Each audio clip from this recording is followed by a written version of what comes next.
नमस्ते। किपु पर्यटनमा यहाँलाई स्वागत छ।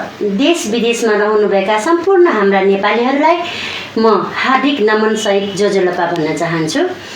किपु पर्यटन हाम्रो एउटा रेडियो टेलिभिजन हाम्रो टुरिज्म हो भने समग्र रूपमा हामी किपुलाई एउटा आर्थिक समृद्धि गर्नको लागि सामाजिक भौतिक सामाजिक मात्रै नभइकन पर्यटनलाई मात्रै नभइकन हामीले शिक्षा खेलकुद र स्वास्थ्यलाई पनि हामी सँगसँगै समेटेर लाने हामी प्रयास गर्दैछौँ।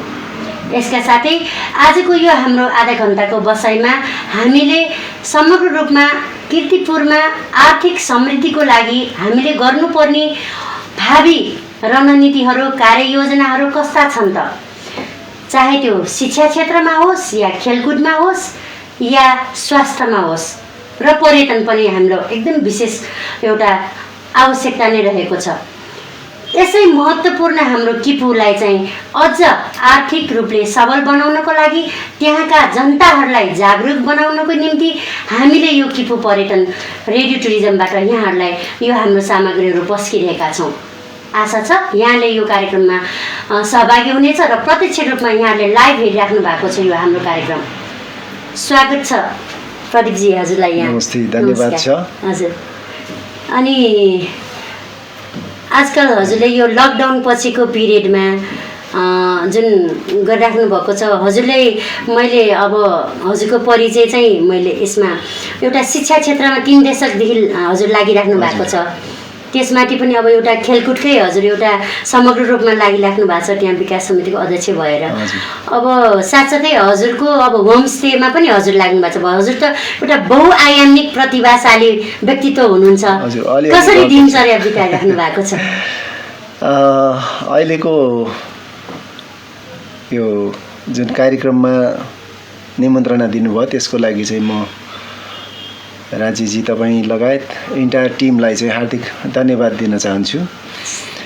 र वास्तवमा अहिले यो लकडाउन पछि देशै एउटा चाहिँ शून्यतामा झरेको अवस्था चाहिँ छ र त्यो अवस्थामा अब हामी पनि म आफै पनि त्यो बेलामा चाहिँ कुनै गतिविधिहरू चाहिँ शून्य नै थियो। तर अहिले चाहिँ बिस्तारै जुन चाहिँ सरकारले लकडाउन खुल्ला गरिसकेको छ त्यसपछि चाहिँ केही गतिविधिहरू चाहिँ सुरु भएको छ र अहिलेको समयमा चाहिँ सम्पूर्ण क्षेत्र नै नेपालमा चाहिँ खुल्ला भइसकेको छ र देशमा चाहिँ अब कोरोना करिब करिब अन्त्य नै भएको हो कि जस्तो चाहिँ हामीले महसुस गरेका छौँ। किनभने बजारमा जाँदाखेरि मान्छेहरूको चाहिँ घुइँचो, सभा समारोहमा त्यतिकै मान्छेहरू छन्, बजारमा बसमा हेऱ्यो भने पनि त्यतिकै मान्छेहरू चाहिँ छन्। त्यो कारणले गर्दाखेरि अहिलेको समयमा चाहिँ कोरोना हामी कहाँबाट चाहिँ हटेकै हो कि जस्तो चाहिँ हामीले महसुस चाहिँ गरिराखेका छौँ। यद्यपि होसियारी चाहिँ अपनाउनु पर्ने अवस्था चाहिँ छ र अहिलेको समयमा चाहिँ विद्यालयहरू पनि खुलिसकेको छ, कलेजहरू खुलिसकेको छ, विश्वविद्यालयले पनि आफ्नो नियमित रुटिन अनुसार चाहिँ कार्यक्रम अनुसार विद्यार्थीहरूको चाहिँ एक्जाम सेड्युलहरू पनि निकालिराखेको छ। त्यो कारणले गर्दाखेरि अब म एकजना चाहिँ प्राध्यापन क्षेत्रमा लागिराखेको कारणले गर्दाखेरि अहिलेको समयमा चाहिँ विद्यार्थीहरूलाई चाहिँ कसरी त्यो एक्जाममा चाहिँ तयारी गराउने, उनीहरूको चाहिँ अहिले भर्खरै चाहिँ सेकेन्ड इयरको रुटिन निकालेको छ टियुले, त्यसलाई चाहिँ अब कसरी चाहिँ परीक्षा तयारी गराउने, त्यस्तै नयाँ फर्स्ट इयरको चाहिँ अब भर्ना चाहिँ सुरु भएको छ, त्यसलाई चाहिँ कसरी चाहिँ अब विद्यार्थीहरूलाई चाहिँ कलेजमा चाहिँ आकर्षित गर्ने जस्ता क्रियाकलापहरू चाहिँ अहिले गर्दैछौँ। र त्यस्तै चाहिँ अब खेलकुदमा पनि अब हामीले चाहिँ म अलिकति खेलकुदमा पनि लाग्ने भएको कारणले गर्दाखेरि म नेपाल बास्केटबल सङ्घ के अरे भलिबल सङ्घको चाहिँ हाम्रो चाहिँ खोखो सङ्घको चाहिँ केन्द्रीय उपाध्यक्ष पनि भएको कारणले गर्दाखेरि र कीर्तिपुरको चाहिँ खेलकुद विकास समाजको चाहिँ अध्यक्ष पनि भएको कारणले गर्दाखेरि कीर्तिपुरलाई समग्र खेलकुद विकासमा चाहिँ कसरी अगाडि बढाउन सकिन्छ भन्ने कुराहरू चाहिँ हामीले चाहिँ योजनाहरू बनाएर अगाडि बढिरहेका छौँ। भौतिक पूर्वाधारदेखि खेलकुद गतिविधिहरू चाहिँ अगाडि बढाउने काममा चाहिँ हामी अगाडि चाहिँ बढिरहेका छौँ। र यो 2 वर्षदेखि चाहिँ अलिकति कीर्तिपुरमा चाहिँ पर्यटनलाई पनि केही जागरुक बनाएर चाहिँ लैजानुपर्छ र पर्यटन विकासको लागि चाहिँ जबसम्म आवासको व्यवस्था हुँदैन त्यति बेलासम्म पर्यटन अगाडि बढ्न सक्दैन भन्ने हिसाबमा चाहिँ किर्तिपुरमा चाहिँ होमस्टेको कन्सेप्ट हामीले चाहिँ ल्यायौँ। हुन त योभन्दा अगाडि पनि हाम्रो बाबुराजाजीहरूले चाहिँ झन्डै चाहिँ 1 दशकदेखि होमस्टे चाहिँ निजी रूपमा चाहिँ सञ्चालन गर्दै आइराखेको हो। त्यस्तै हाम्रो गङ्गा देवी हाँयज्यूले पनि झन्डै चाहिँ 6 वर्षदेखि चाहिँ उहाँहरूले चाहिँ सञ्चालन गर्दै आइराख्नु भएको हो होमस्टे निजी रूपमा। तर चाहिँ कम्युनिटी रूपमा चाहिँ सञ्चालन गर्नुपर्ने चाहिँ हाम्रो किर्तिपुर कम्युनिटी होमस्टेले चाहिँ पहिलो रूपमा चाहिँ सञ्चालन गरियो र त्यसलाई चाहिँ अब कसरी चाहिँ अगाडि बढाउने भन्ने कुराहरू चाहिँ हामीले चाहिँ योजना गर्दैछौँ। र अब त्यसमा चाहिँ मेनली चाहिँ अब हाम्रो चाहिँ महिलाहरूलाई चाहिँ कसरी उठाउने, हामी चाहिँ होमस्टे पर्यटनको माध्यमबाट किर्तिपुरको महिलाहरूको आर्थिक सामाजिक उन्नति गर्ने भन्नेतिर चाहिँ हामी लागिराखेका छौँ। हजुर, भनेपछि अब हजुर त यो एकदमै एउटा प्रभावशाली एउटा बहुआयामिक तरिकाले एउटा चाहिँ कार्यक्षेत्रमा लागिराख्नु भएको छ, शिक्षा, खेलकुद, होमस्टे, एउटा पर्यटनकोमा पनि। यो सँगसँगै हजुरले चाहिँ आफ्नो यो फेरि क्याम्पस प्रमुख पनि हुनुहुन्छ मङ्गल बहुमुखी क्याम्पसको, भनेपछि यतिका क्षेत्रमा हजुर लागिराख्नु भएको छ। तर समग्र रूपमा हाम्रो किर्तिपुरलाई समृद्धि बनाउनको लागि अब कुरा उठिहाल्यो हाम्रो होइन खेलकुद र शिक्षाको। तर अहिले हजुरले भर्खरै भन्नुभयो अनुसारले महिलाहरूलाई चाहिँ समृद्धि बनाउनुको लागि यो कम्युनिटी होमस्टेले चाहिँ उहाँहरूलाई कस्तो खालको प्रशिक्षण भइरहेको छ त? यो हाम्रो कम्युनिटी होमस्टेले चाहिँ खास गरेर सबैभन्दा पहिले त एउटा कन्सेप्ट हामीले चाहिँ के ल्यायौँ भनेपछि होमस्टे तालिम सञ्चालन गर्नुपर्छ। होमस्टे के हो र होमस्टे चाहिँ ले के गर्छ भन्ने कुराहरू मान्छेले नजानिकन चाहिँ थाहा नपाइकन होमस्टे मात्र सञ्चालन गर्छु भनेर पनि भएन। त्यो कारणले गर्दाखेरि हामीले चाहिँ सुरुको वर्ष 2073 साल र 74 सालमा 2वटा हामीले चाहिँ तालिम चाहिँ सञ्चालन गऱ्यौँ। अनि त्यो तालिम सञ्चालन गरिसकेपछि जम्मा 40-80 जनालाई हामीले चाहिँ तालिम दियौँ र तालिम दिएका सबैले चाहिँ गर्छ नै भन्ने कुरा पनि होइन। तालिम लिइसकेपछि कमसेकम पनि आफ्नो घरमा मात्रै पनि कसरी चाहिँ सफा गरेर खाने, कसरी चाहिँ त्यो खानालाई चाहिँ प्रिजर्भ गर्न सकिन्छ, सुरक्षित गर्न सकिन्छ भन्ने कुराहरू मात्र सिकेर जाँदाखेरि पनि धेरै राम्रो हुने कुराहरू भएको कारणले गर्दाखेरि हामीले चाहिँ त्यो 80 जनालाई तालिम दिँदाखेरि धेरैले ती कुराहरू चाहिँ खाना पकाउने तरिकाहरू, खाना चाहिँ कति टेम्परेचरमा पकाउने, खाना चाहिँ कस्तो किसिमबाट राख्दाखेरि चाहिँ सुरक्षित रहन्छ, यावत कुराहरू चाहिँ हाम्रो ट्रेनरहरूले चाहिँ उहाँलाई दिनुभयो। र आफ्नो बेडमा पनि बेड चाहिँ कसरी मिलाउने होइन, अब चाहिँ गेस्टलाई चाहिँ कसरी चाहिँ रिसिभ गर्ने होइन, त्यो सबै कुराहरू चाहिँ त्यहाँबाट चाहिँ सिकेर गइसकेपछि अहिले हाम्रो चाहिँ कम्युनिटी होमस्टेमा चाहिँ 27 जना सदस्यहरू चाहिँ छन्। र ती 27 जना सदस्यहरूलाई हामीले चाहिँ कसरी चाहिँ मोटिभेसन गरिरहेछौँ त भनेपछि हाम्रो किर्तिपुर कम्युनिटी होमस्टेको तर्फबाट सबैले चाहिँ अब होमस्टेमा कोठा चाहिँ व्यवस्था गर्न सक्छ भन्ने पनि छैन।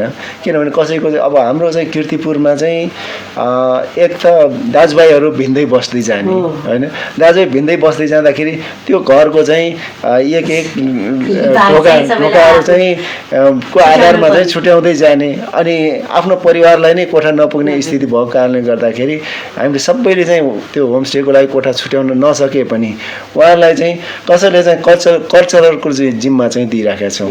अब हाम्रो चाहिँ गेस्टहरू आउँदाखेरि उहाँहरूले चाहिँ रिसिभ गर्ने होइन, उहाँहरूले चाहिँ स्वागत गर्ने अनि चाहिँ उहाँहरूलाई चाहिँ त्यो किसिमबाट चाहिँ एक किसिमबाट चाहिँ लैजाने। अनि अर्को ग्रुपले चाहिँ के गर्छ त भनेपछि हाम्रो चाहिँ सांस्कृतिक नृत्यहरू चाहिँ देखाउने होइन, उहाँहरूलाई चाहिँ मनोरञ्जन प्रदान गर्नको लागि हजुर त्यो किसिमको चाहिँ व्यवस्था गर्ने।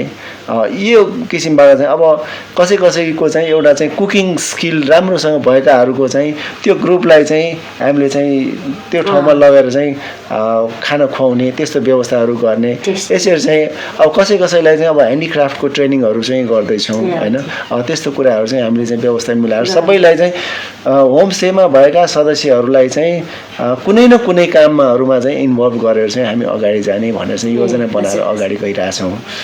अब अर्को पाटो चाहिँ हामीले के गर्दैछौँ त भनेपछि हाम्रो कम्युनिटी होमस्टेमा अहिले किर्तिपुरमा आउने मान्छेहरूले चाहिँ किर्तिपुरको बारेमा अलिकति अध्ययन गर्नु पर्यो भने के हेर्ने त त्यहाँ त्यो स्थिति चाहिँ भइराखेको छ। त्यो कारणले गर्दा हाम्रो चाहिँ अब कीर्तिपुरमा आउँदाखेरि एउटा म्युजियमको व्यवस्था भयो भने त्यहाँ हरेक कुराहरू चाहिँ हेर्न सकिन्छ, थाहा पाउन सकिन्छ भन्ने चाहिँ मलाई चाहिँ लागिरहेछ। त्यो कारणले गर्दाखेरि मैले चाहिँ अब हाम्रो कम्युनिटी होमस्टेको तर्फबाट चाहिँ कम्युनिटी होमस्टे कल्चरल म्युजियम भनेर चाहिँ एउटा चाहिँ स्थापना गर्नको लागि चाहिँ हामी प्रयास गरिरहेछौँ। अनि त्यसमा चाहिँ अब के छ त भने नेवारहरूको चाहिँ जन्मेदेखि अन्त्य मरणसम्मको चाहिँ जुन एउटा चाहिँ सिक्वेसनहरू छ, सिक्वेन्स छ, त्यो सिक्वेन्सलाई चाहिँ सिरियल्ली चाहिँ एउटा स्टोरी बनाएर हजुरले भन्नुभएको जस्तै स्टोरी बनाएर चाहिँ एउटा चाहिँ पाहुनालाई चाहिँ बताउन सक्यो भने ओहो नेवारहरूको चाहिँ कल्चर त धेरै धनी रहेछ भन्ने किसिमको त्यसबाट पनि हामीले चाहिँ बताउन सक्ने हुन्छौँ। त्यस्तै चाहिँ अरू चाहिँ हाम्रो चाहिँ सांस्कृतिक सामग्रीहरू प्रदर्शन गर्ने, हाम्रो चाहिँ युद्ध कलाका कुराहरू त्यहाँ प्रदर्शन गर्ने, सबै कुराहरू चाहिँ त्यो म्युजियममा चाहिँ राखेर चाहिँ अगाडि चाहिँ बढ्ने कार्यक्रम कामहरू चाहिँ सुरु भइराखेको छ। हजुर, यहाँले हेर्दै हुनुहुन्छ हामी रेडियो टुरिज्ममा छौँ। रेडियो टुरिज्ममा पनि हामी किपु पर्यटनमा समग्र रूपमा शिक्षा, स्वास्थ्य, खेलकुद र आर्थिक पर्यटन कसरी हामी व्यवस्थापन गर्ने भन्नेमा हामी यहाँ तयारीमा लागेर रहिरहनुभएका हाम्रा प्रदीप महर्जनजी हुनुहुन्छ। उहाँ शिक्षासेवी पनि हुनुहुन्छ। अब शिक्षा क्षेत्रमा हुनुभएकोले एउटा चाहिँ त्यसमा पनि लामो समय हुनुहुन्छ। यसै क्रममा मैले उहाँसँग अर्को कुरा जिज्ञासा के छ भने हजुरले यो समग्र रूपमा एउटा हजुर शिक्षा क्षेत्रमा लागिराख्नु भएको र खेलकुद भएको हुनाले अब हजुरले यतिका धेरै होमस्टेका कुराहरू गर्नुभयो होइन, हाम्रो आन्तरिक पर्यटन भिट्याउन सक्यो भने कीर्तिपुरका समग्र रूपमा सबल हुन्छ, यही होइन एउटा कुरा। अनि जस्तै हजुर एउटा शिक्षा क्षेत्रमा भएकोले स्थानीय स्तरबाटै पर्यटनको विषयमा कीर्तिपुरको पर्यटन जस्तै हजुरले भन्नुभएको छ जन्मेदेखि मृत्यु संस्कारसम्मका कुरा र हाम्रो कल्चरका कुराहरू पनि हाम्रो पाठ्यक्रममा समावेश गर्न चाहिँ प्रयास गर्नु भएको छ कि छैन? के छ हजुरको यो? हजुर, अब यो अहिले चाहिँ नगरपालिकाले एउटा चाहिँ स्थानीय पाठ्यक्रम भनेर चाहिँ तयार गर्दैछ होइन। त्यो स्थानीय पाठ्यक्रममा चाहिँ कीर्तिपुरको सांस्कृतिक चाडपर्वहरू अनि चाहिँ कल्चरका कुराहरू अनि त्यहाँ भएका कृषिका कुराहरू, त्यहाँको पर्यटनका कुराहरू, त्यहाँको चाहिँ हाम्रो चाहिँ वातावरण, प्रकृतिका कुराहरू, त्यो सबै कुराहरू चाहिँ समेटेर चाहिँ लैजाने भन्ने हिसाबमा चाहिँ हाम्रो चाहिँ स्थानीय पाठ्यक्रम चाहिँ तयार गर्दैछ हाम्रो कीर्तिपुर नगरपालिकाले। र त्यो हुँदाखेरि चाहिँ अब हाम्रो चाहिँ विद्यार्थीहरूले एउटा चाहिँ धीमे सिक्ने वातावरण पनि हाम्रो विद्यार्थीहरूले चाहिँ पाउने स्थिति चाहिँ बनेको चाहिँ छ। अब अहिले धेरैको चाहिँ के छ त भनेपछि सांस्कृतिक कार्यक्रममा संलग्न हुँदाखेरि विद्यार्थीहरूको पढाइ बिग्रियो भन्ने चाहिँ कुराहरू पनि आइराखेको अवस्था छ। अब किनभने हाम्रो चाहिँ अब दाफाखला होइन, धिमे, त्यो बासिर खल त्यहाँ गएर चाहिँ सिक्न जाँदाखेरि उनीहरूको समय चाहिँ एकदमै वेस्ट भइराखेको अवस्था पनि छ। अब 6-7 बजे सिकाउँछ भने चाहिँ बच्चाहरू चाहिँ अब 5 बजेदेखि चाहिँ त्यहाँ गएर चाहिँ बस्दिने होइन। त्यो किसिमको हुँदाखेरि उनीहरूको चाहिँ पढाइमा पनि अलिकति डिस्टर्ब हुने र त्यो नहोस् भन्नको लागि यो स्थानीय पाठ्यक्रमले चाहिँ महत्त्वपूर्ण भूमिका खेल्ने अवस्था चाहिँ छ। किनभने त्यो बच्चाहरूले स्थानीय पाठ्यक्रम मार्फत धिमे बजाउनु पनि सिक्ने, खी बजाउनु पनि सिक्ने होइन। यो अवसर चाहिँ अब हाम्रो स्थानीय पाठ्यक्रमले चाहिँ प्रदान गर्नेछ भन्ने चाहिँ लाग्छ मलाई। यो पाठ्यक्रम कहिलेसम्म तयार होला? अब नयाँ शैक्षिक सत्रमा चाहिँ अब कक्षा 1मा चाहिँ लागू गर्ने भन्ने हाम्रो चाहिँ मेयर साहबको योजना छ। त्यो अनुसार चाहिँ पाठ्यपुस्तक 1 कक्षाको पाठ्यपुस्तक चाहिँ निस्किने अवस्थामा चाहिँ छ भन्ने आज भर्खर मात्रै मेयर साहबसँग कुरा भएको कुरा चाहिँ मैले भनेपछि अब हजुर पनि एउटा स्थानीय लेभलमा किपो पर्यटनदेखि लिएर शिक्षा र खेलकुदमा एकदमै लागिराख्नु भएको हुनाले अब पनि अझै पनि कीर्तिपुर भनेको काठमाडौँको नजिकै रहेको एउटा नगर भएको हुनाले यति ऐतिहासिक सुन्दर नगरी भएर पनि के लाग्छ यहाँलाई यो अलिकति पछाडि नै एउटा स्याडोमा परेको जस्तो भान भइरहेछ कि छैन? हजुर, एकदमै खास कारण के हो? हजुर, डेफिनेटली त्यो चाहिँ अब के हो भने कीर्तिपुर यो उपत्यका भरिमा चाहिँ सबैभन्दा सानो सहर पनि पर्यो होइन। जस्तो कि भक्तपुर, काठमाडौँ, ललितपुर अनि कीर्तिपुर यो 4वटा मध्ये चाहिँ सबैभन्दा सानो। त्यसमध्ये पनि ललितपुरको अधीनमा रहेर चाहिँ त्यो मल्लकालीन समयमा पनि ललितपुरको अधीनमा बसेर चाहिँ रहेर चाहिँ सबै हुने ठाउँ। त्यो कारणले गर्दाखेरि पनि अब जुन कुराहरू चाहिँ अब कीर्तिपुरमा छ त्यो यता ठुलो सहरमा पनि छ हैन। अब यही हेरिसकेपछि त्यो चाहिँ अब किन हेर्ने भन्ने किसिमको कुराहरू पनि छ। तर हामीले चाहिँ एउटा मुख्य गरेर चाहिँ के लैजानु पर्ने जस्तो छ भने कीर्तिपुर भनेको चाहिँ गोर्खालीहरूलाई 2 पटक हराएको ठाउँ हो नि, ऐतिहासिक हो। त्यो ठाउँमा अहिले पनि यद्यपि अहिले पनि चाहिँ गोर्खाली सेनाहरूको चाहिँ हात हतियार चाहिँ खोसेर लिएका हात हतियार चाहिँ यहाँ छन्। त्यो हेर्नको लागि आउने वातावरण चाहिँ हामीले बनाउनु पर्छ। अहिले बनाइराख्नु भएको छ नि हैन? त्यो चाहिँ भयो भने चाहिँ हामीले चाहिँ यसलाई पर्यटनको लागि अगाडि बढाउन सकिने चाहिँ हुन्छ। र अर्को पाटोमा चाहिँ अब बाघभैरव जात्रा हामीले चाहिँ मनाउँछौँ हैन। बाघभैरव जात्रा हामीले चाहिँ मनाउँछौँ। त्यो बाघभैरव जात्रा चाहिँ भाद्र 1 गते मात्रै मनाइराखेको अवस्था चाहिँ त्यसलाई चाहिँ हामीले के गर्नु पर्यो त भनेपछि 1 महिनासम्म जसरी चाहिँ आदिनाथमा चाहिँ मेला लाग्छ, 1 महिना मेला लाग्छ, जसरी चाहिँ अब भक्तपुरमा लाग्छ, त्यस्तै चाहिँ अब हाम्रो चाहिँ मत्स्यनारायणको चाहिँ मेला लाग्छ हैन 1 महिना। त्यो खालको चाहिँ वातावरण हामीले चाहिँ बाघभैरवको जात्रालाई पनि ल्याउनु पर्यो। श्रावण महिना 1 महिना चाहिँ पुरै चाहिँ त्यो मेला लाग्ने, अनि चाहिँ भाद्र 1 गते चाहिँ त्यसको जात्रा हुने। यो वातावरण चाहिँ हामीले चाहिँ लैजान सक्यौँ भने पनि त्यसको चाहिँ महत्त्व अझै बढ्दै जान्छ। त्यसको लागि त अब यहाँले अब स्थानीय एउटा कम्युनिटीबाटै पहल गरेर स्थानीय सरकारलाई घचघचाउनु पर्ने हैन र? हजुर, त्यो चाहिँ एकदमै हजुरले भन्नुभएको मैले विषयमा चाहिँ भने यो चाहिँ अब स्थानीय सरकारले चाहिँ त्यसलाई चाहिँ कसरी अगाडि लैजाने भन्ने कुराहरू पनि गर्नुपर्छ। र त्यो बाहेक चाहिँ अब हामीले चाहिँ के गर्नु पर्यो त भनेपछि कीर्तिपुरमा सबैभन्दा महत्त्वपूर्ण र गर्न सकिने अर्को चाहिँ पार्ट भनेको चाहिँ साहसिक खेलकुदको मार्फत पनि यो पर्यटनलाई अगाडि बढाउन सकिने चाहिँ छ हैन, गराउन चाहिँ सकिन्छ। कीर्तिपुरमा एकदमै 2-3 घण्टाको चाहिँ यात्रा गरेर अगाडि गयौँ भने, डाँडा चढ्यौँ भने हामीले चाहिँ नेकेड आईबाट चाहिँ सगरमाथा चाहिँ देख्न सकिने ठाउँ हामीसँग चाहिँ छ। अब हाम्रो चाहिँ चोबारबाटै पनि देख्न सकिने कुरा भनेको छ हैन। त्यस्तै अब हाम्रो चाहिँ चम्पादेवी धिन्चो र भस्मासुरबाट त प्रत्यक्ष रूपमा चाहिँ एकदमै राम्रोसँग चाहिँ देख्न सकिने। यस्ता कुराहरूलाई चाहिँ हामीले चाहिँ मार्केटमा सेल गर्न सकेका छैनौँ हैन। यो हामीले गर्न सक्यौँ भने हामीले चाहिँ सजिलैसँग चाहिँ हाम्रो कीर्तिपुरको पर्यटन क्षेत्र चाहिँ विकास गर्न सकिन्छ। त्यो बाहेक चाहिँ अर्को पाटो भनेको चाहिँ हाम्रो ट्रेल जुन चाहिँ धिन्चो एरिया छ त्यसलाई चाहिँ हामीले चाहिँ पदयात्राको ट्रेल चाहिँ विकास गर्ने र त्यो संरक्षित क्षेत्र बनाउने। त्यहाँ चाहिँ अहिले पनि कतिपय चाहिँ जीवजन्तुहरू छन्, त्यो जीवजन्तुहरू चाहिँ ले राम्रोसँग चाहिँ उ गर्ने वासस्थानहरू चाहिँ पाएको अवस्था छैन। त्यसलाई चाहिँ हामीले चाहिँ संरक्षण गरेर अगाडि बढ्न सक्यौँ भने त्यसले पनि धेरै ठुलो चाहिँ सहयोग चाहिँ पुर्याउँछ। र अब साहसिक पर्यटनको हिसाबमा चाहिँ हामीले चाहिँ यो अल्ट्रा रेसहरू जस्तो हैन, अल्ट्रा म्याराथनकै रूपमा पनि हामीले चाहिँ यहाँबाट चाहिँ कीर्तिपुरबाट सुरु गरेर चाहिँ धिन्चो माथि चाहिँ चढेर त्यहाँबाट चाहिँ तल चाहिँ को धिन्चो आएर हैन, चम्पादेवी पाउ आएर चाहिँ 14सम्म पुगेर चाहिँ त्यो रेसहरू चाहिँ गर्न सकिन्छ। त्यसमा चाहिँ अब धेरै जसो के छ त भनेपछि इन्टरनेसनल एथलिटहरू खेलाडीहरू चाहिँ यस्तो किसिमको क्रियाकलापहरूमा चाहिँ धेरै आकर्षित हुन्छन्।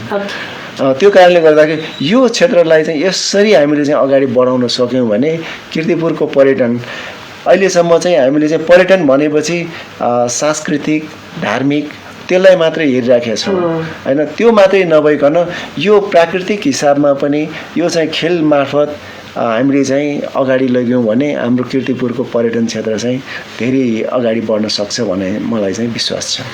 ल धन्यवाद, एकदमै धन्यवाद हजुरलाई चाहिँ किर्तिपुरको विषयमा धेरै योजना प्लानिङहरू गरिराख्नु भएको छ, यो छिटै पुरा होस्। र अन्तमा हामी यो कार्यक्रमको हामी उसमा दौरानमा छौँ।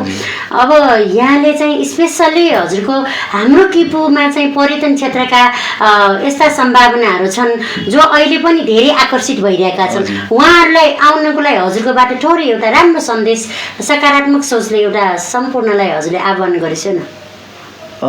अब किर्तिपुर एक त सांस्कृतिक हिसाबले, धार्मिक हिसाबले, होइन, ऐतिहासिक हिसाबले अनि प्राकृतिक हिसाबले हरेक आधारमा चाहिँ एकदमै राम्रो ठाउँ छ। यहाँ कृषिको भन्ने हो भने पनि कृषि बागवानी केन्द्र जस्तो चाहिँ ठाउँ छ, होइन, कृषिको लागि पनि एकदमै उपयुक्त ठाउँ छ। अनि चाहिँ अब अन्य कुराहरूमा त कम छँदै छैन भनेपछि यो कुराहरू चाहिँ हामीले चाहिँ हेर्नको लागि चाहिँ हाम्रा दर्शकहरू, के अरे हाम्रो चाहिँ पर्यटकहरू, त्यो स्वदेशी होस् या चाहिँ विदेशी होस्, उहाँहरूलाई चाहिँ हामीले चाहिँ यहाँ ल्याउने प्रयास चाहिँ गरौँ। र सबै यसको लागि चाहिँ एकजना मात्रै होइन कि सबै किर्तिपुर नै त्यसमा चाहिँ लाग्नु पर्यो।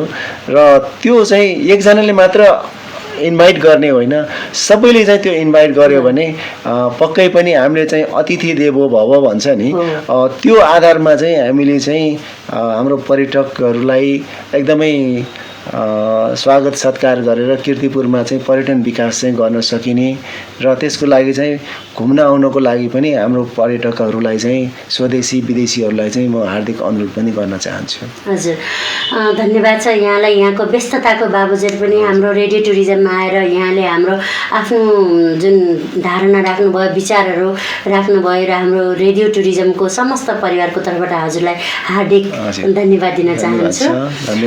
दर्शकबिन, हाम्रा श्रोता दर्शकबिनलाई पनि हार्दिक धन्यवाद गर्न चाहन्छु। यहाँले यो कार्यक्रमलाई धैर्यपूर्वक हेरिदिनु भयो, मन पराइदिनु भयो। यहाँको सल्लाह सुझावको हामी अपेक्षामा छौँ। हामीले यो किपु टुरिज्ममा यहाँहरूलाई चाहिँ समग्र रूपमा यहाँ भएका गतिविधिका कुराहरूलाई हामी पस्किनेछौँ। आज हामीले यहाँ प्रदीप महर्जनज्यूलाई उहाँ बहुआयामिक क्षेत्रमा लागिराख्नु भएको छ। उहाँले स्वास्थ्य, पर्यटनदेखि लिएर शिक्षा अनि खेलकुदको समग्र कुरामा उहाँले भनिसक्नु भएको छ। उहाँले भनिसक्नु भएको अनुसार नै हामी यहाँ किर्तिपुरलाई चाहिँ एउटा समृद्ध किर्तिपुर र सुखी किर्तिपुर नेपालीहरूलाई बनाउन लागि परेका छौँ। यहाँलाई यो कार्यक्रम हेरिदिनु भएकोमा हार्दिक धन्यवाद गर्दै म कार्यक्रम सञ्चालिका राज्यलक्ष्मी यहाँबाट ओजेल हुन चाहन्छु। नमस्कार, शुभ दिन। नमस्ते।